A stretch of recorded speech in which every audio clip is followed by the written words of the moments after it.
And the KBP Golden Dove for Best Radio Newscast Metro Manila goes to Star FM Auto Radio. At ngayon, ang inyong tagapagbalita.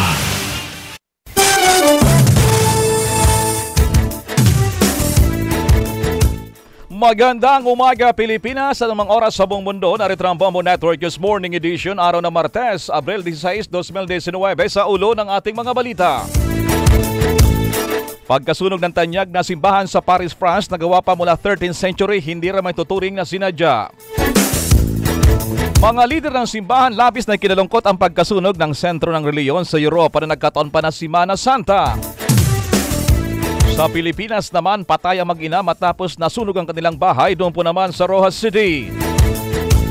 Kagabi rin doon din sa may Misamis Oriental, isang dangkabahayan, nasunog din, 2 ang patay. Samantala sa iba pa nating mga headlines, bangayan ng Kamara at Senado tuloy pa rin sa kabila ng pagkalagdanan ng Pangulong Duterte sa controversial na 2019 national budget. Singil naman sa kuryente para sunod na buwan, nagbabadyang tumaas din naman sa nakaraang red at yellow alert na tinatawag mga pumalyang planta, balik na operasyon simula ngayong araw. Samantala, 7 sugatan sa nangyaring pagsabog naman sa Maguindanao. Babaeng dentista patay doon sa Calbayog City sa Samar. 6 na katao naman sugatan matapos araruhin ng isang sakyan ang ambulansyang tutugon sana sa isang aksidente doon naman sa Pangasinan. Sa sports balita, ang golf legend na si Tiger Woods gagawaran ng pinakamataas na pagkilala ng White House doon sa Amerika. At live via satellite mula pa rin sa Bombo News Center Makati, nyo pa rin ang kurman si Bomil Maracol sa detalye ng ating mga balita.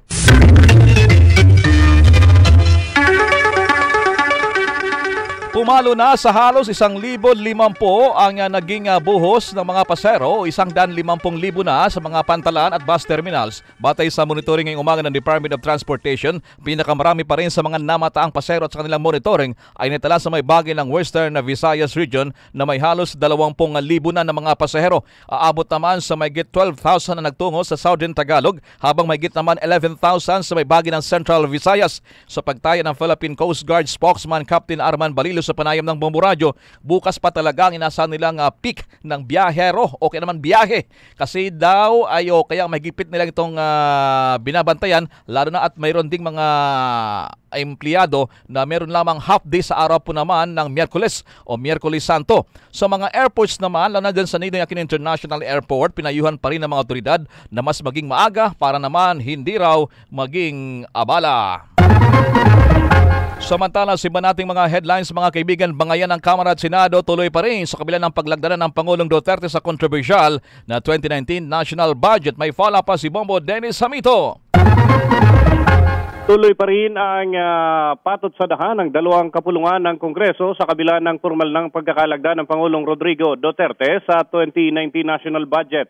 Dismayado nga si Senate President Vicente Tito Soto III sa patuloy na mga patutsada ng ilang kongresista ukol sa naturang hakbang ng Pangulo na aabot nga sa 3 trilyon ang magiging pondo para sa taong ito na atrasado na dapat ay nalagdaan ito nung nakalipas pang taon.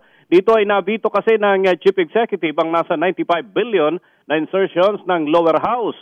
Bago ito, sinabi ni Camarines Sur Congressman Nonoy Andaya Jr. na buo pa rin daw ang pork barrel ng mga senador dahil hindi daw iyon nakasama sa nabito ng presidente. Nabanggit pa ni Andaya na tila Pasko ngayon sa Senado sa halip na mahal na araw. Pero para kay Soto, hindi dapat pagdudahan ang bagay na ito dahil ang Pangulo mismo ang sumuri sa pambansang pondo. Git pa ng leader ng Upper House, tagumpay ito ng mamamayan lalo na ng mga kontra sa illegal na pork barrel. Narito pa ang bahagi ng pahayag ni Senate President Tito Soto. Palagay ko naman, with that, borado lahat yung mga issues ng mga corruption, pork barrel, insertion at lahat na. Para mabura na natin lahat yan. Yeah, this is my personal opinion. I'm sick and tired of the allegations of insertions and pork barreling. O, di bura. And then I am perplexed by the issue of pork, both in the Senate and in the House and all these allegations.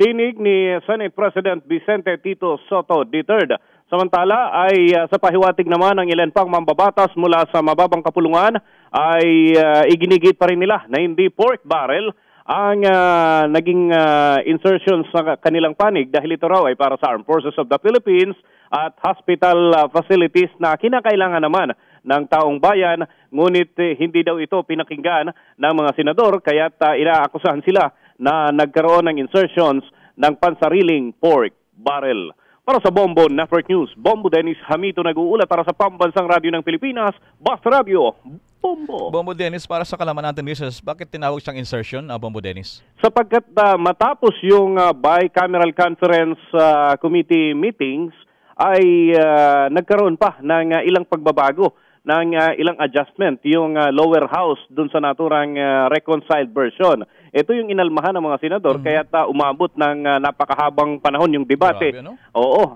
dapat December pa to nalagdaan, Bombo Elmar, pero at this point ay umabot nga hanggang Abril. Ito yung kauna-unahang pangyayari na umabot sa ganitong panahon sa panahon ng Duterte administration, Bombo Elmar. Dahil lang sa pera. Yung sa mga listeners natin, para malinawan, pag sinabing salitang veto, English kasi ito, Bombo Dennis, anong ibig sabihin ng fact veto? Matagal ka nagko-cover dyan sa Senado, Bombo Dennis. Ito yung i-strike out na bahagi ng isang batas. Actually, ang Pangulo ay pupwedeng i-alisin yung buong 2019 yung General Appropriations Act. Pwede niyang talagang tuwirang ibasura. May kapangyarihan siya niyan.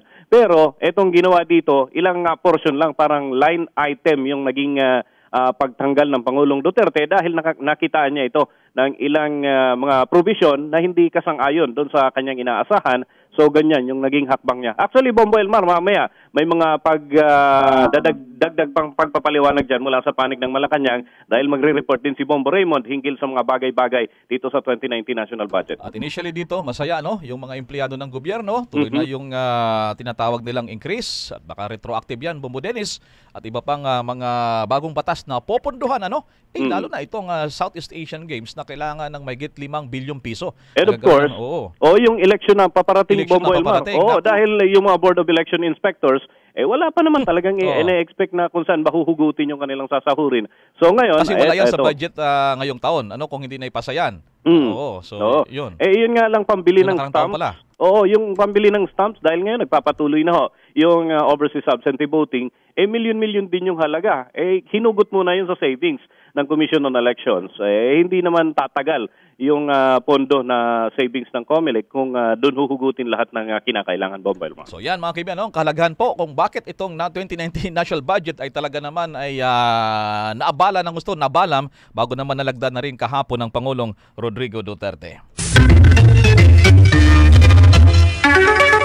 Oras sa buong Pilipinas, mga kaibigan, 9 minutos na po nakalipas ng alas 7 ng umaga. Samantala muna, yung singil daw sa kuryente, posibleng nagbabadyang tumaas at sa mga susunod na buwan. May follow pa rin dito si Bombo Christian Yusores. Ngayon pa lang ay nag-abiso na ang energy officials at stakeholders hinggil sa nagbabadyang taas sa singil ng kuryente para sa billing ng susunod na buwan. Ito'y bunsod ng nakaraang insidente ng hindi planadong pagpalya ng mga power plant na nagdulot naman ng pagnipis sa power supply. Sa isang press briefing, ipinaliwanag ni Meralco Unit Head for Economics na si Larry Fernandez ang epekto ng naturang insidente. For April, we have 6 days affected by yellow alerts and then 4 days affected by red alerts. It will have a corresponding impact on the spot market prices. Sa kabila nito, tiniyak ng Department of Energy na simula ngayong araw ay unti-unti nang mararamdaman ang normal na supply ng kuryente. Ito'y dahil na rin sa nakatakdang pagbabalik operasyon ng 3 power plant na pumalya noong nakaraang linggo. Wala na rin daw inaasahang pagnipis sa power supply dahil batid ng DOE na bababa ang demand sa kuryente pagpasok ng Huwebes Santo. Nitong Lunes nang muling ideklara ang red alert sa Luzon Grid dahil lumipis na naman ang supply ng enerhiya. Sinundan din ito ng yellow alert. Gayunpaman, hindi ito nagdulot ng rotational brownout sa mga residente ng rehiyon. So hanggang Easter Sunday, we're okay kasi mababa yung demand, papasok yung mga planta. After that, we should be okay. But kung may planta na namang bumigay, yan. Ang tinig ni Energy Undersecretary Wimpy Fentebella. Bombo Christian Yusores nag-uulat para sa Pambansang Radyo ng Pilipinas, Basta Radio. Bombo! Abangan pa detalye mga kay, may follow-up tayo sa nangyaring trahedya dyan po naman sa Paris, France. Yung kinikinalang tanyag, pinakasikat po na cathedral, itong Notre Dame. Dyan po naman sa Paris, France ay may follow-up tayo dyan na marami pong nagluluksa. Ika nga, sabi ng mga simbahan na mga leader at iba pang mga turista at iba pang mga nagtuon sa naturang lugar sa pagkilala sa natura namang 13th century pa na simbahan na tinupok ng apoy kaninang madaling araw. Samantala muna. May prinsipyo, right, taong marunong, Bartap-Natcher, Coco Pimentel. Noong siya ang Senate President, mabilis kumilos si Senator Coco Pimentel para magka-free tuition at free internet. May prinsipyo, right, taong marunong, Bartap-Natcher, Coco Pimentel. Noong siya ang Senate President, mabilis kumilos si Senator Coco Pimentel para magka-free tuition at free internet. Re-elect Pimentel for Senator, number 54. Political advertisement paid for and by Senator Coco Pimentel, Highway 54 Plaza, EDSA, Mandaluyong. At ngayon, sa pagpapatuloy ng iba pang pangunahing mga balita, Bombo International News. Bombo International News. Bombo International News. Idineklara ng presidente ng Pransya na si Emmanuel Macron na terrible tragedy ang nangyaring pagkasunog naman ng kaninang madaling araw oras sa Pilipinas ng tanyag at tinatawag dito na 13th century na cathedral. Itong Notre Dame doon po naman sa Paris, France. Isa to sa pinakasikat na landmarks doon po naman sa Pransya. Ito ay 850 years old na. You can just imagine itong Gothic building. At may follow pa dito si Bombo Sol Marquez. Pinabalot ngayon ng lungkot ang buong mundo dahil sa pagkasunog ng Notre Dame. Isa sa pinakamatandang Catholic Cathedral sa Paris, France at pinakamahalagang bahagi ng kanilang kasaysayan. Ayon sa Paris Fire Department, nagsasagawa umano ng misa sa nasabing simbahan nang bigla na lamang tumunog ang fire alarm nito, sanhi upang unti-unting palabasin ang mga taong dumalo sa misa. Pinaniniwalaan na may koneksyon ng sunog sa kasalukuyang renovation na isinasagawa sa simbahan.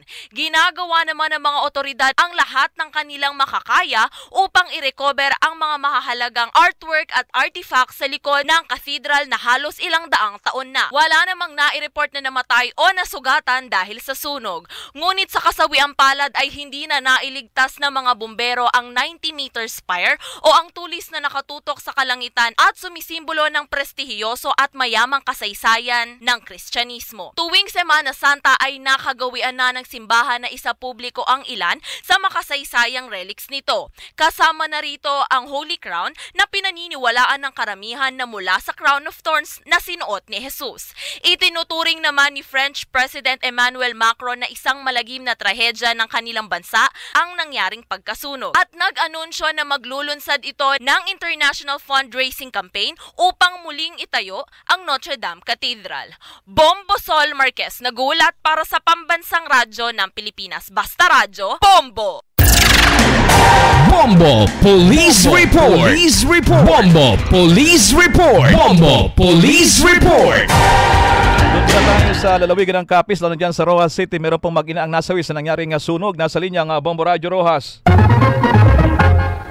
Ang mag-ina matapos matrap sa nasusunog na bahay sa Purok 1, Barangay Libas, Rojas City. Nakita ang bangkay ng mag-inang sina Jocelyn Solis at menor de edad na anak sa loob ng CR na nagyayakapan. Pinaniniwalaang nasuffocate ang mga biktima at hindi na nakalabas ng bahay dahil sa makapal na usok na mula sa nasusunog na bahay. Sa exclusive interview ng Bombo Radio Rojas kay Melvin Solis, asawa ng biktima at ama ng menor de edad na bata, na nagising na lamang sila na malaki na ang apoy. Kaya kaagad nitong binuksan ang pintuan at maswerteng nakalabas ang tatlong mga anak na kaagad dinala sa ospital dahil sa natamong mga paso sa katawan. Akmang babalikan sana nito ang asawa at isa pang anak nang biglang sumarado ang pintuan at mas lumakas pa ang apoy. Sa investigasyon ng Bureau of Fire Protection, lumalabas na nagsimula ang apoy sa paggawaan ng smoke fish na katabi lamang sa bahay ng pamilya Solis. Bugtaw na mo ng baskog na pala eh. Naging buksan ko pertahan to sa gimbuksan banggit. Tapos kaya pagwa pa sila. Kaya iya ginumbra na misis kaya sa dato yung pertahan. Wala na ano kayo basig-basig ko lang. Ang bahagi ng tinig ng asawa ng biktima at ama ng menor de edad na si Mr. Melvin Solis. Yan ang ulat mula rito sa impila ng Bombo Radio Rojas. Ito si Bombo, Erica Marie Bores, nag-uulat para sa Pambansang Radyo ng Pilipinas. Basta Radio, Bombo! Standby muna sa ating mga himpilan dyan sa Luzon, Visayas at Mindanao. Mga kaibigan, kukuha muna tayo ng atit mga kaibigan sa tinatakbo ng kampanya lalo sa pagkasenador. Bisita po natin mga kaibigan, dating pong House Deputy Speaker. Siya po ay human rights lawyer, human rights defender, at nagsusulong din ng mga advokasya, lalo na po naman sa karapatan ng mga manggagawa. Siya po ang anak ng kilala at sikat na dating senador Wigberto Tañada. Itong si Congressman Erin Tañada III. Si Bombo Elmar nyo po ang kanyang kasama po. Live ko ngayon sa Bombo Radio Philippines, nationwide, worldwide. Good morning sa iyo, Congressman Tañada. Magandang umaga, Bombo Elmar at sa lahat na nakikinig sa Bombo Radio Worldwide. Kumusta na po kayo? Sabi nga dito, less than a month to go before halalan. Una itong pagsubok nyo sa mataas na posisyon. Matagal kayo naging congressman. Kumusta na po, Congressman Erin? Okay naman po, Bombo Elmar. Nandito nga kami ngayon sa Cagayan de Oro City para umikot-ikot dito sa syudad, at merong forum na pinatawag ang Bishop Ledesma at lahat po kami, well hindi lahat, mayorya ng 8 Diretso ay nandito sa panyaya ni Bishop Ledesma.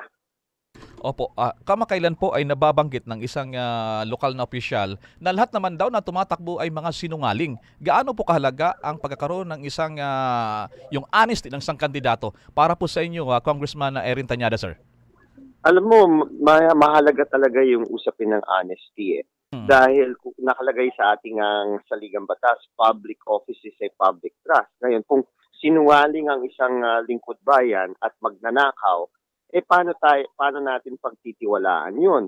Lalo na kung alam natin na may record na nga yung isang kandidato na nagsisinungaling parati, nagtatago ng katotohanan, ano pa ang pwede niyang itago pag nasa pwesto na siya? Kaya ang kawawa dito kung ang taong bayan boboto ng isang sinungaling at magnanakaw, yung pera ng taong bayan mauubos dyan. So dapat importante ang honesty at katapatan sa pagiging isang lingkod bayan. Okay. Nabanggit ko kanina as ikaw isang human rights lawyer. So aside from that, kung kayo palalir sakasakali, ano pang mga panukalang batas niyo pong susulong diyan sa Senado po, Congressman Tañada, sir? Well, dalawa po yun para sa ating mga magsasaka at mangingisda, Opo.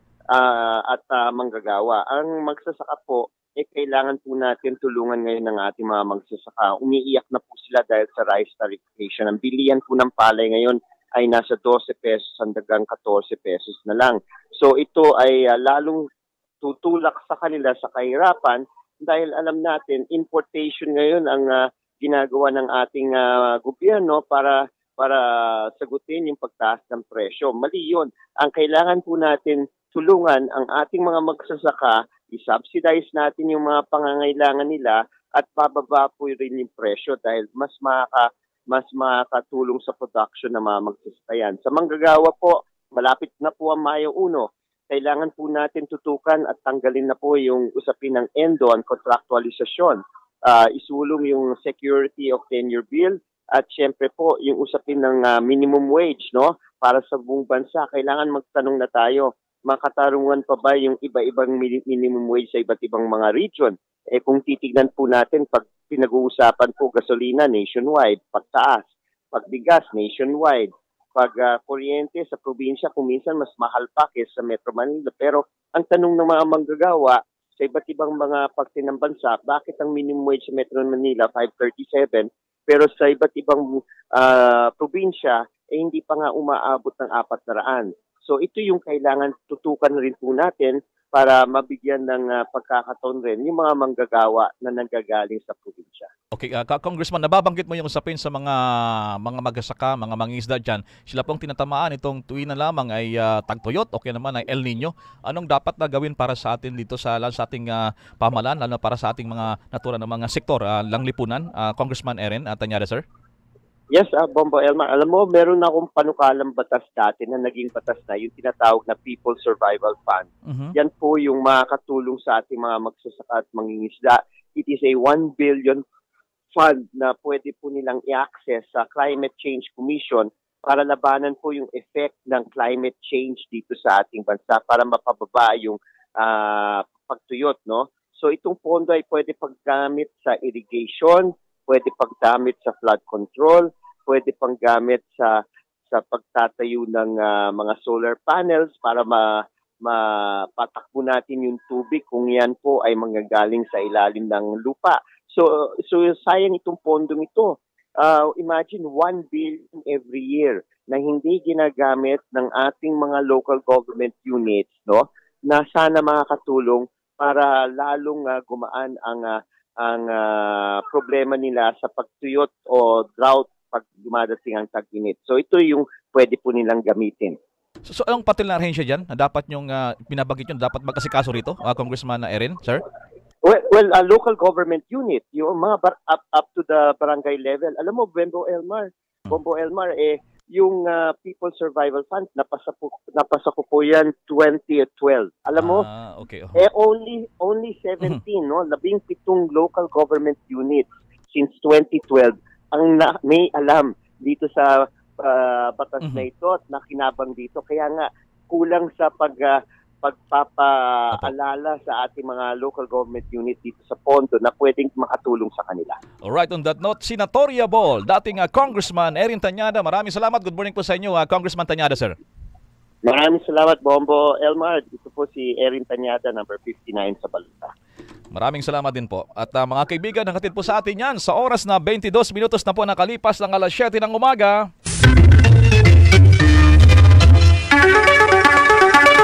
Balik tayo sa ating mga pagbabalita. No? Kumustahin muna natin yung nangyaring sunog po naman sa may bahagi ng Misamis Oriental kagabi, mga kaibigan. 100 kabahayan na natupok ng apoy. Nasa linya ang Bombo Radio Cagayan de Oro.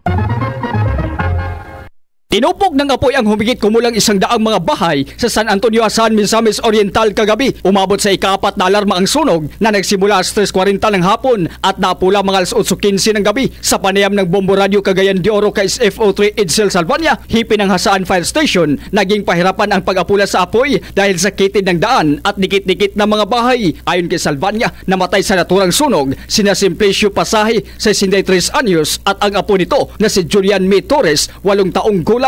Anya, sinubukan pang bumalik sa nasusunog na bahay ang lolo upang iligtas ang apo, ngunit nakulong sa kanilang banyo kaya't nagresulta sa kanilang pagkasawi. Sa ngayon ay patuloy pang inaalam ng BFP ang sanhi ng sunog. So more or less naging sa 100. Pagkakaroon sir, confirm na yun na idua ka casualty. Ang tinig ni SFO3 Edsel Salvania, hipin ng Hasaan Fire Station. Yan ang ulat mula rito sa Bombo Radio Cagayan de Oro. Ito si Bombo Zen Kahatol para sa pambansang radyo ng Pilipinas, Basta Radio, Bombo! Balikan natin ito nga nangyaring controversial na pag-veto, bagamat paglagdanan ng Pangulong Duterte sa 2019 national budget dahil sa inantay pa kung ano magiging mensahe dito ng Pangulong Rodrigo Duterte. May follow-up din dito si Bombo Raymond Tinasa. Bombo Elmar, binigyan din ng Malacanang na ang 2019 General Appropriations Act ay refleksyon ng Duterte administration's vision of genuine change for the Philippines.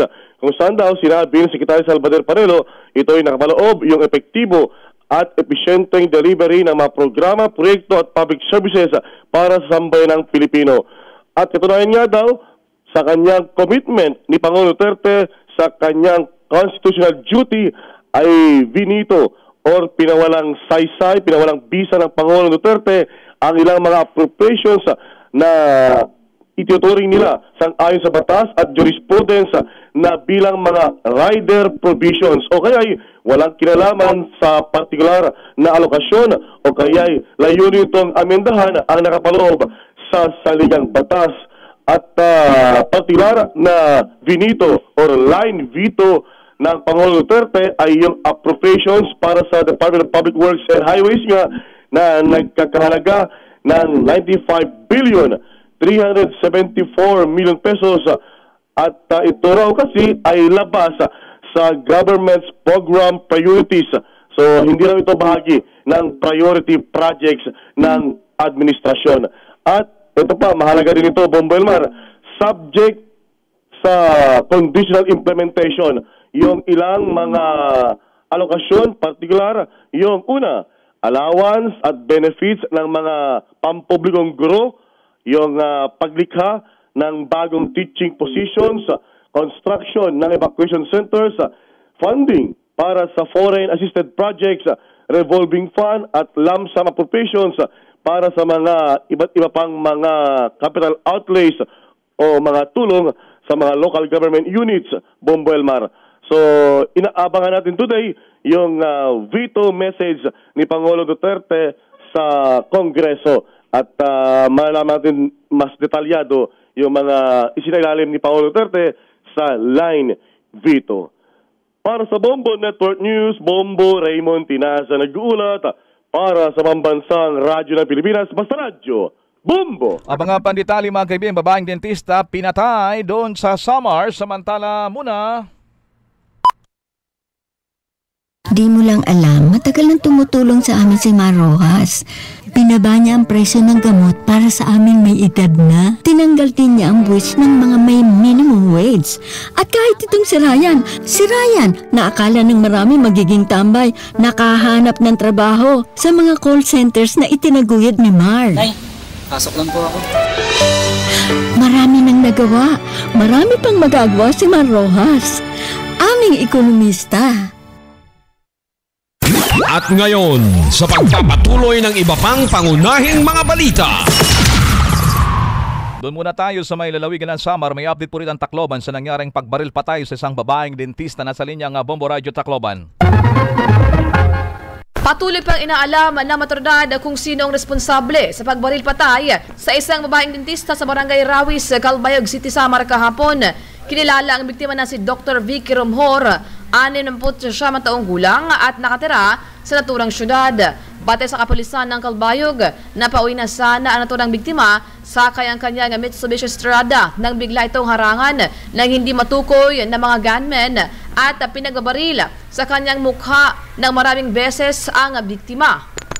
Tinitingnang anggulo naman sa ngayon ng otoridad ang kaugnayan sa hindi pa maresolbang magkakapatay din ng kanyang kapatid na si Catherine Romhor Johnson. Patuloy din na inaalam ng otoridad kung ano ang motibo sa pagpatay sa naturang biktima. At yan ang balita mula sa impilan ng Bombo Radio Tacloban. Para sa Bombo Network News, Bombo Cindy Huang maghakot. Para sa Pambansang Radyo ng Pilipinas, Basta Radio, Bombo. Oras sa buong Pilipinas, 28 minutos na po nakalipas ng alas 7 ng umaga. Abangan panditali doon po naman sa may bahagi ng yung kuweba dyan sa may lalawigan ng Cagayan na dinarayo rin ng mga turista matapos deklara nga yung ilang mga sinaunang tao ay dyan nakita ang tawag dito ay Homo luzonenses. Samantala muna. Di mo lang alam, matagal nang tumutulong sa amin si Mar Rojas. Binaba niya ang presyo ng gamot para sa aming may edad na. Tinanggal din niya ang buwis ng mga may minimum wage. At kahit itong si Ryan, na akala ng marami magiging tambay, nakahanap ng trabaho sa mga call centers na itinaguyod ni Mar. Nay, pasok lang po ako. Marami nang nagawa. Marami pang magagawa si Mar Rojas. Aming ekonomista. At ngayon, sa pagpapatuloy ng iba pang pangunahing mga balita.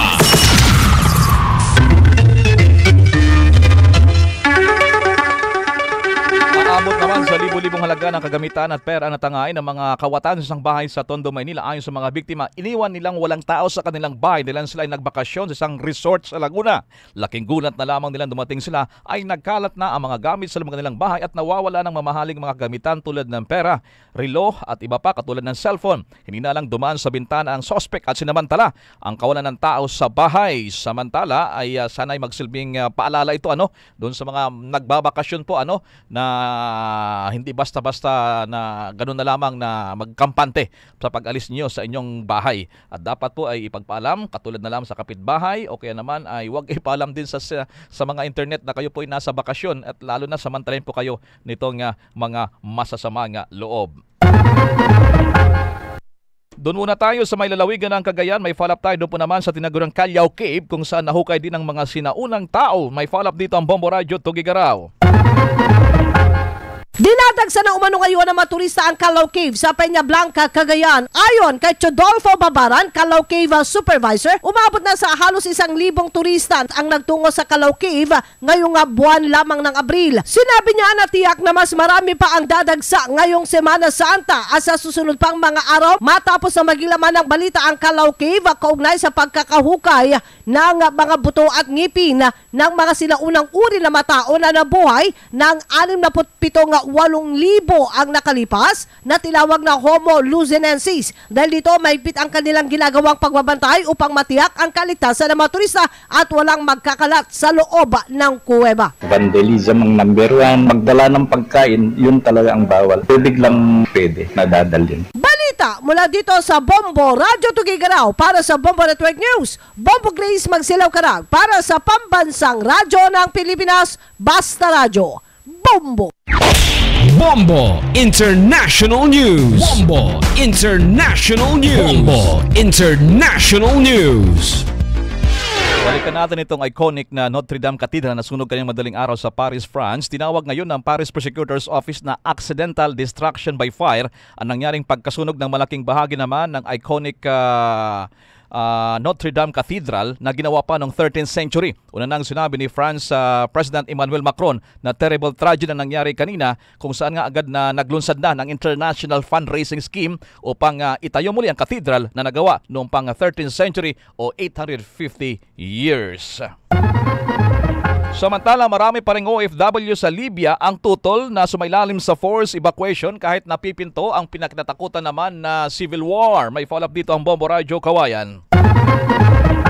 Karamihang overseas Filipino workers sa Tripoli ay hindi sang-ayon kapag nagpatupad ng forced evacuation ng pamalaan dahil sa nagaganap na kaguluhan doon. Sa panayam ng Bombo Radyo Kawayan, inihayag ni Ginoong Luisito Batoon Jaramillo, chairman ng OFW organization sa Tripoli, Libya at maintenance planner sa isang kumpanya ng langis sa Tripoli na napag-usapan nila na sakaling ipatupad ang forced evacuation ay walang sapilitan sa pagpapauwi sa kanilang mga OFW. Karamihan anya na nagtratrabaho sa mga kumpanya ng langis ay naghihintay sa magiging desisyon ng kanilang employer. Saka lamang sila uuwi kapag ang kanilang employer ang nagpauwi sa kanila. Sa pakikipag-ugnayan niya sa kanyang mga coordinator sa iba't ibang lugar sa Libya ay wala namang nakukuhang impormasyon na OFW ang nagsasabing nais nilang umuwi. Nang sinabi sa meeting na walang sapilitan, walang pupunta doon sa bahay, papakuhin ka at isakay ka. Wala namang ganun. Para sa Bombo Network News, Bombo Estrella Stolas nagulat para sa Pambansang Radyo ng Pilipinas, Basta Radyo. Bombo!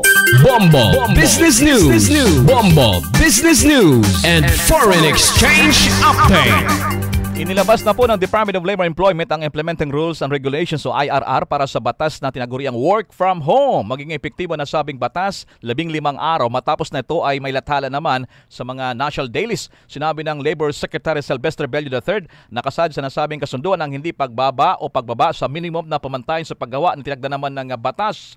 Ang nasabing batas ay dapat magkaroon din ng kasunduan talaga ang employers at empleyado at sundin ang tinatawag na work from home scheme. Samantala naman sa palitan ng piso kontra dolyar, malakas po ang piso ayon sa Bangko Sentral ng Pilipinas, 51 pesos and 92 centavos Hong Kong dollar, 6 pesos and 62 centavos Singaporean dollar, 38 pesos and 40 centavos Saudi Riyal, 13 pesos and 84 centavos. Ang Bombo Business News at Foreign Exchange Rate Update ay hatid sa inyo ng Queen City Development Bank. Ating mga kabombo dyan sa Luzon, Visayas at Mindanao. Yan ang kabuuan ng ating mga pagbabalita. Balikan ko lamang ating mga headlines. Pagkasunog ng tanyag na simbahan sa Paris, France, nagawa mula pa 13th century, hindi raw matuturing na sinadya. International fundraising agad inilunsad naman ng pamalaan ng Pransya. Mga lider ng simbahan Katolika labis na ikinalungkot ang pagkasunog ng sentro ng reliyon sa Europa na nagkataon pa na Semana Santa. Dito sa Pilipinas, patay ang mag-ina matapos masunog ang kanilang bahay doon po naman sa Rojas City. Nasa 100 kabahayan din nasunog sa Misamis Oriental kagabi, 2 na ang patay. Samantala pa rin, bangayan ng Kamara at Senado tuloy pa rin sa kabila ng pagkalagdanan ng Pangulong Duterte kahapon sa 2019 National Budget.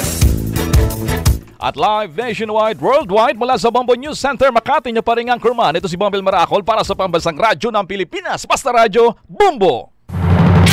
At sumainyo ang kalipunan ng maiinit at pangunahing mga balita sa Bombo Network News. Hatid sa inyo ng Pambansang Radyo ng Pilipinas, Bombo Radio Philippines.